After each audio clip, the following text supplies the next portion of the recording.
We are still pioneers. We've barely begun. Our greatest accomplishments cannot be behind us, because our destiny lies above us.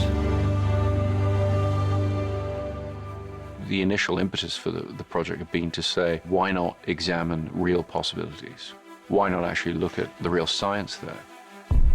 Luckily, we had Kip, and Kip is the foremost authority on all things gravitational. The warping of space inside here scatters some of it back, light scattering off of the surface of a rippled ocean. Neither wormholes nor black holes have been depicted in any Hollywood movie in the way that they actually would appear. This is the first time that the depiction began with Einstein's general relativity equations. The visual effects department under Paul Franklin and everybody at Double Negative took Kip's mathematical data and they created real visual representations of what a black hole is meant to look like. The collaboration has produced visualization of things which nobody had ever managed to do before. We potentially may have discovered a couple of new things that were lurking there inside the mathematics, inside the physics. I worked out the equations that would enable him to do the gravitational lensing. And so you have light that comes from a star behind a black hole. It may come in, go around the black hole several times, and then come to the camera. And so you wind up with several different images of the star.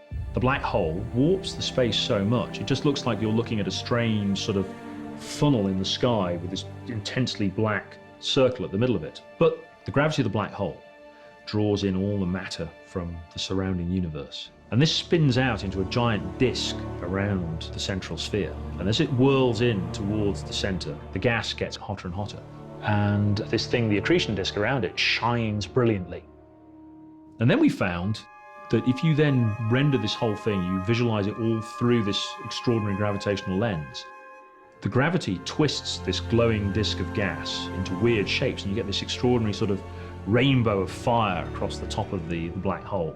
And I saw this disk wrap up over the black hole and under the black hole. I'd known it intellectually, but knowing it intellectually is completely different than seeing it, than feeling it. We had determined when we started down this road that if it didn't look like something that would be comprehensible to the audience, we would have to manipulate it in some way. But what we found was, as long as we didn't change the point of view too much of the camera position, we could get some very understandable, tactile imagery from those equations. They were constantly surprising. Spoke to the maxim that, truth can be stranger than fiction.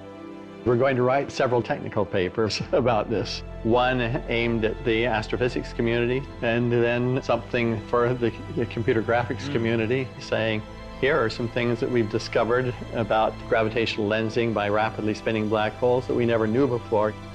So this collaboration isn't over until we've given some sense of the things that we've learned